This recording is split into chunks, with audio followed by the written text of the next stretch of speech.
Assalamualaikum warahmatullahi wabarakatuh. Perkenalkan, nama saya Ananda Konita Oktaviana Devi dan rekan saya.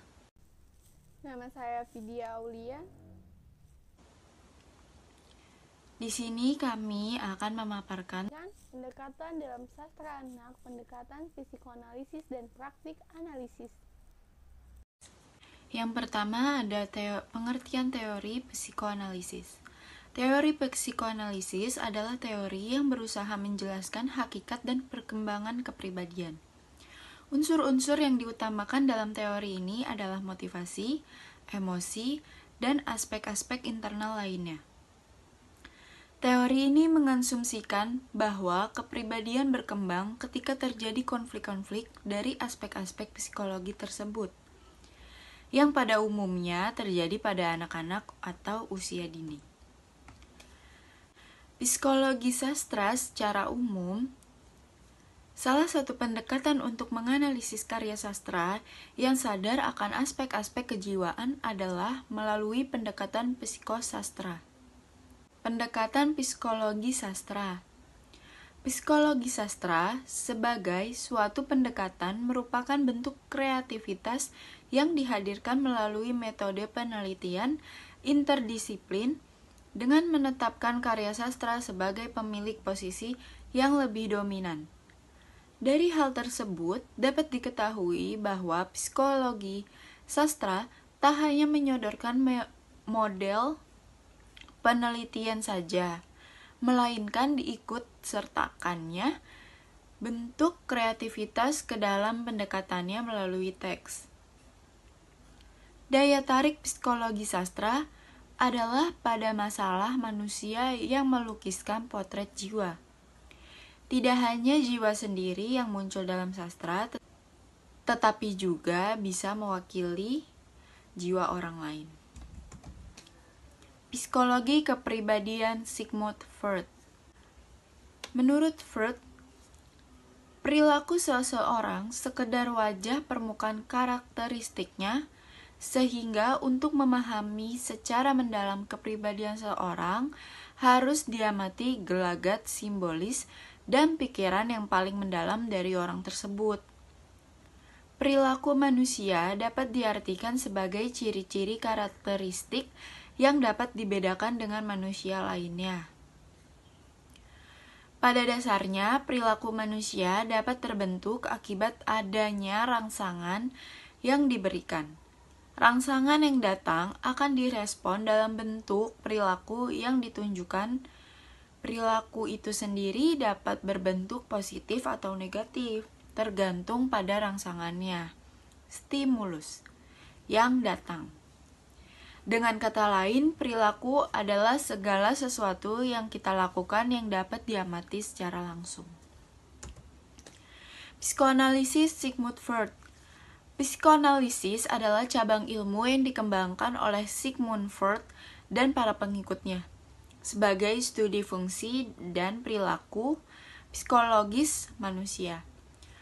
Pada mulanya, istilah psikoanalisis hanya dipergunakan dalam hubungan dengan Freud saja, sehingga psikoanalisis dan psikoanalisis Freud sama artinya. Bila beberapa pengikut Freud di kemudian hari menyimpang dari ajarannya dan menempuh jalan sendiri-sendiri, mereka juga meninggalkan istilah psikoanalisis dan memilih suatu nama baru untuk menunjukkan ajaran mereka. Psikoanalisis memiliki 3 penerapan. Yang pertama, suatu metode penelitian dari pikiran. Yang kedua, suatu ilmu pengetahuan sistematis mengenai perilaku manusia.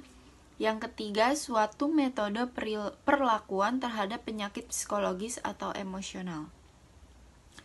Teori psikoanalisis dikembangkan oleh Sigmund Freud.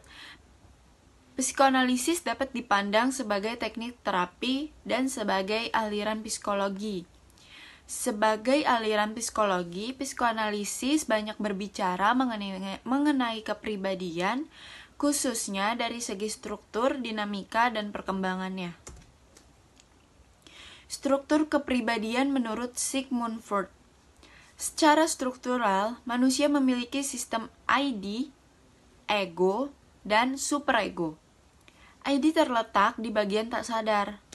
Ego terletak di alam sadar, prasadar, dan tak sadar yang bertugas sebagai penengah yang mendamaikan tuntutan ID dan larangan superego. Sedangkan superego terletak sebagian di bagian dasar dan sebagian lagi di bagian tak sadar yang bertugas mengawasi dan menghalangi pemuasan.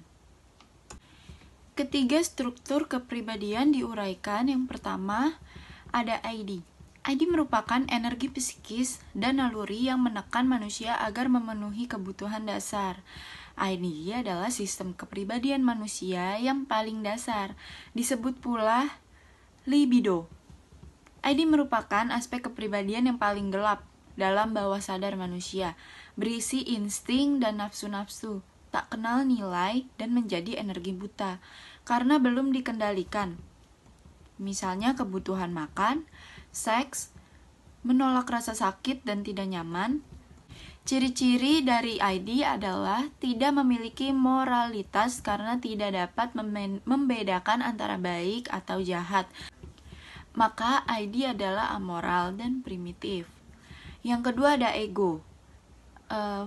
Freud dalam Mindrop berpendapat bahwa ego terperangkap di antara dua kekuatan yang bertentangan dan dijaga serta patuh pada prinsip realitas dengan mencoba memenuhi kesenangan individu yang dibatasi oleh realitas. Misalnya, seseorang yang hanya ingin memenuhi kepuasan diri sendiri akan tertahan dan terhalang oleh realitas kehidupan yang dihadapi. Yang ketiga ada superego. Aktivitas superego menyatakan diri dalam konflik dengan ego yang dirasakan dalam bentuk emosi, seperti rasa bersalah, rasa menyesal, dan lain sebagainya. Sedangkan menurut Freud dalam Moensono 2003, superego dibentuk melalui jalan internalisasi. Artinya larangan-larangan atau perintah yang berasal dari luar, misalnya orang tua. Hal ini diolah sedemikian rupa sehingga akhirnya terpancar dari dalam. Dengan demikian, larangan yang tadinya dianggap asing bagi subjek, akhirnya dianggap sebagai berasal dari subjek sendiri. Superego merupakan dasar moral seseorang. Mekanisme pertahanan ego. Ego berusaha sekuat mungkin menjaga kestabilan hubungannya dengan realitas, ID, dan superego. Namun, ketika kecemasan begitu menguasai, ego harus berusaha mempertahankan diri. Secara tidak sadar, dia akan bertahan dengan cara memblokir seluruh dorongan atau dengan menciutkan dorongan-dorongan tersebut menjadi wujud yang lebih dapat diterima dan tidak terlalu mengancam. Cara ini disebut dengan mekanisme pertahanan ego. Beberapa mekanisme pertahanan ego yaitu yang pertama ada represi, adalah ketidakmampuan untuk mengingat kembali situasi, orang, atau peristiwa yang menakutkan. Yang kedua ada sublimasi, adalah pembelokan libido seksual kepada kegiatan yang secara sosial lebih dapat diterima. Sublimasi sesungguhnya suatu bentuk pengalihan Freud. Yang ketiga ada proyeksi. Proyeksi terjadi apabila individu melimpahkan kesalahannya kepada orang lain. Individu kerap menghadapi situasi atau hal-hal yang tidak diinginkan dan tidak dapat diterima dengan melimpahkannya dengan alasan lain. Yang keempat ada pengalihan, adalah perasaan tidak senang terhadap suatu objek ke objek lainnya yang lebih memungkinkan. Yang kelima ada rasionalisasi, merupakan penciptaan kepalsuan atau alasan-alasan namun dapat masuk akal sebagai upaya pembenaran tingkah laku yang tidak dapat diterima. Kegunaan psikoanalisis sastra. Psikoanalisis dapat digunakan untuk menilai karya sastra karena psikologi dapat menjelaskan proses kreatif, misalnya kebiasaan pengarang merevisi dan menulis kembali karyanya. Yang lebih bermanfaat dalam psikoanalisis, studi mengenai perbaikan naskah dan koreksi. Hal itu berguna karena jika dipakai dengan tepat dapat membantu kita melihat keretakan atau fissur, ketidakteraturan, perubahan, dan distorsi yang sangat penting dalam suatu karya sastra. Psikoanalisis sastra berguna untuk menganalisis secara psikologis tokoh-tokoh dalam cerpen, drama, dan novel. Terkadang pengarang secara tidak sadar dapat memasukkan teori psikologi yang dianutnya. Psikoanalisis juga dapat menganalisis jiwa pengarang lewat karya sastranya. Praktik analisis terkait dengan teori yang digunakan. Dalam analisis ini menggunakan teori psikologi Sigmund Freud. Alasan penggunaan teori tersebut karena di dalam cerpen Pagi Bening, seekor kupu-kupu ini memiliki tokoh yang memperlihatkan aspek ID, ego, dan superego. Sebagaimana yang dikemukakan oleh Sigmund Freud, temuan ID, ego, dan superego tersebut pun hanya difokuskan pada tokoh bocah. Dalam praktik analisis ini, kita mengambil dari kumpulan cerpen Agus Nur, yaitu potongan cerita di kartu pos. Adapun hasil dari pembahasan adalah sebagai berikut. Yang pertama, ID. Aspek ID yang terdapat pada tokoh bocah dalam cerpen Pagi Bening, seekor kupu-kupu tergambar pada keinginan si bocah untuk bersekolah dan bermain seperti bocah-bocah yang bermain-main di taman tersebut. Keinginan tersebut merupakan keinginan yang wajar bagi anak-anak seusianya. Ia ingin tahu bagaimana rasanya dapat bermain dengan bebas dan sepuasnya di taman. Ia ingin terlepas dari keadaan yang sedang ia lalui. Hidup dengan berbagai kesengsaraan. Di usianya yang dini, ia bekerja keras sebagai buruh, mengamen, dan menjadi sasaran layangan tangan ayahnya ketika ia pulang tidak membawa uang. Kutipan cerpen tersebut yang mencerminkan ID pada tokoh bocah, yaitu heran nih, dari tadi kupu-kupu itu terus terbang mengitariku. Kayaknya dia ngeliatin aku. Apa dia mengerti kalau aku lagi sedih? Mestinya aku nggak perlu nangis gini, malu. Tapi nggak apa-apa lah, nggak ada yang lihat, cuman kupu-kupu itu. Ngapain pula mesti malu sama kupu-kupu? Dia kan nggak ngerti kalau aku lagi sedih. Aku pingin sekolah, pingin bermain kayak bocah-bocah itu. Gimana ya rasanya kalau aku bisa kayak mereka? Yang kedua ada ego. Aspek ego yang menggambarkan tokoh bocah yaitu pada keputusannya untuk menerima ajakan kupu-kupu untuk bertukar tubuh pada kupu-kupu tersebut.